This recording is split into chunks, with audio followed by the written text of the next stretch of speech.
News on Syria has been increasingly bleak since the failure of Geneva II. Let's see what the papers are saying.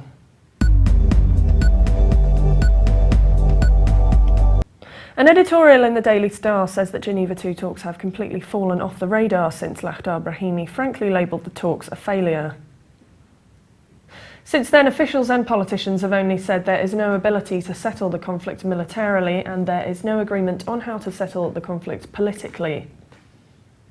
The article adds Geneva's abject failure was in fact a case of no side being willing or able to convince the Syrian regime's enablers, Russia and Iran, to help move the situation toward a resolution.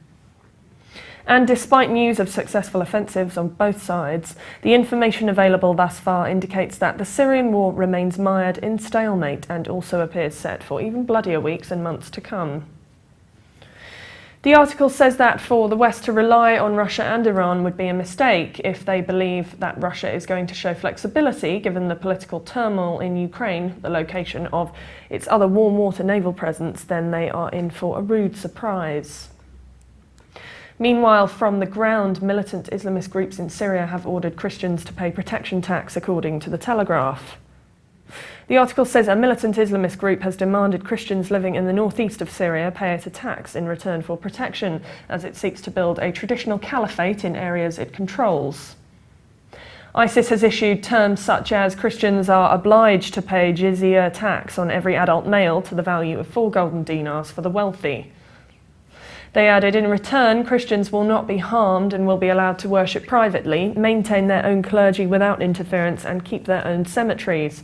Drinking alcohol and eating pork are permitted privately, while displaying the cross is forbidden. ISIS controls nearly all of Raqqa province in the northeast, where it is attempting to build the institutions of an Islamic state, according to the article. The article adds, as a religious minority, they enjoyed protection under President Assad and as such have become an indirect target of the Sunni Muslim-led uprising. That's all for today's In-Depth. Stay tuned as I'll be talking to Carl in a roundup of this week's Middle East news. Welcome back to Press Review Roundup, where we take an overview look at the week's top Middle East stories. I'm with Carl, my co-host and presenter. Carl, run me through some of the top stories that you've covered this week. Before going there, I would just like to comment on today's story about the ISIS in Syria and how they're trying to impose Islamic rules in the zones that are under their control in the northeast of Syria, was it? Yeah. In Raqqa. So I do understand that they want to keep it traditional there when it comes to Islam, but then Syria has been renowned for respecting minority rights. I do acknowledge that in these particular zones there are not big Christian communities or other minority groups, but to turn around and say we're banning the cross and banning eating pork in public, but you can still do it in private, is just it's just going beyond everything that is Syrian. I think it's too un-Syrian to do that. As I understand it, most Christian families have fled the region. Actually, there's for very a good few reason. people for left. For a good reason. It does remind me a little bit it does remind me of the British Airways staff who got stopped in Saudi Arabia for carrying the Bible in her suitcase very privately. And she was stopped there and arrested. So, the right of faith should be taken for granted. Do you think there is an element, though, of the Western press overemphasizing how persecuted Christians are in Syria? I don't think they're emphasizing enough, to be honest. If they were, they would have started this way before nowadays, because we did have reports concerning these minority rights violations in Syria, and they did not reach the media. They reached some outlets within the media, but not the main outlets. Sure. Other stories, the failure of Geneva II.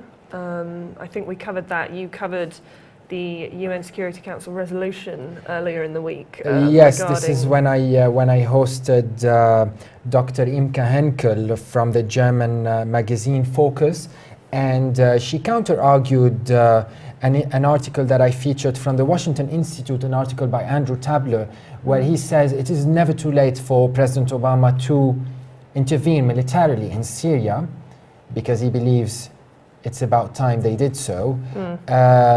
And he believes, Tabler believes, that the UN's Security Council Resolution 2118 is the means to pressure President Assad should he fail to dismantle his nuclear arsenal by the end of June, which is the deadline, if I'm not wrong, in June anyway. So Andrew Tabler is really into intervention. He thinks that the regime is violating, is even committing war crimes. However, on the other hand, Imke Henkel, representing Focus magazine, does not agree at all. She believes that the UK Parliament vote for non-intervention in Syria was a sign for the US, and you know very well that President Obama then decided to send the issue for the Congress for voting, and it never happened. And she believes even if the United States opted for intervention, should President Assad fail to dismantle, then the EU and the UK, she doesn't see that they would do the same, because if they were going to opt for this, go down that route anyway, they would have done it when. So why would the US now turn around and say that they want to intervene, but the EU and the UK not?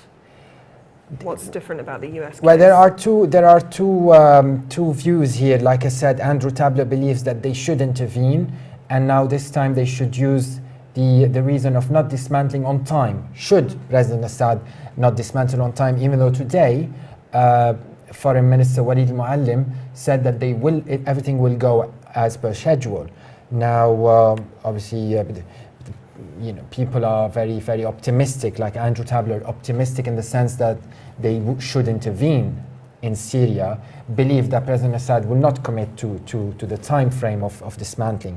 Now, getting back to Imke Henkel, she believes they would not, because they are not for intervention in their stance, especially at the UK Parliament, which she and everyone else, I think, sees as a first for a long time in Britain, a vote for non-intervention, a vote anti-war in Why Britain. do you think there's been that vote in the UK? I mean, did you discuss that with her? We've covered that before, but we did not discuss it with Imke Henkel, but you would know perhaps that the intervention in Iraq at the times of the Labour government of Tony Blair. Yeah. So it's basically put everyone off repeating the same mistakes. Exactly, people Syria. have linked it to that, yes. Sure, and another issue you discussed, I believe yesterday, was Kurdish women in Syria. Yes, I discussed it with Juwan Erfin, member of the Kurdish community in London, and he had clashing views. At some point he said that the Kurdish women in the northeast of Syria were oppressed under the Ba'athi regime of President Assad, the father, and now President Bashar al-Assad. Yet on the other hand, he acknowledged that the main threat today is Salafism and the any possible Islamic state in Syria. And that's what led to the women taking this initiative, about 200 of them joining the armed forces for an autonomous Kurdish region northeast of Syria. Now, he did acknowledge as well that under President Bashar al-Assad, there were reforms to protect women's rights and to liberate women. And at the end, we concluded, I think we both agreed that the Kurdish women uprising and joining the military is a phenomenon, and it could be contrasted with the women who joined in sexual jihad, for instance, part of the opposition and rebel factions associated with Al-Qaeda in Syria. So definitely a much better stance there for the Kurdish women who decided to do something they really believe in. Yeah. Sure, and I covered Egypt and the surprising sudden dismissal of the cabinet and not very surprising. Al-Bablawi. Well, surprising but also unsurprising at the same time. And there was a lot of speculation in the press about why that occurred. Initially, they were saying that it was a move by Sisi to clear the path for him to become president, but later it became apparent that that wasn't the case. So there's still speculation as to why that's happened. I spoke to David Waring, a journalist and expert, and he From The Guardian, wasn't he? From The Guardian, and he's a freelancer with other papers. He sees it as a move by Sisi to eliminate people who might make him look bad when he does finally go for the bid for presidency. We also talked about the Muslim Brotherhood. He doesn't see any, at the moment they don't seem to have any strong involvement in what's going on. It seems to be the military taking control of things and, you know, making various moves in Egypt. What do you think about that? The military has always been in charge for a while now in Egypt, even under the Muslim Brotherhood. Actually, we couldn't assert, but we could say that the old guard of President Mubarak, the whole military structure, was still existent.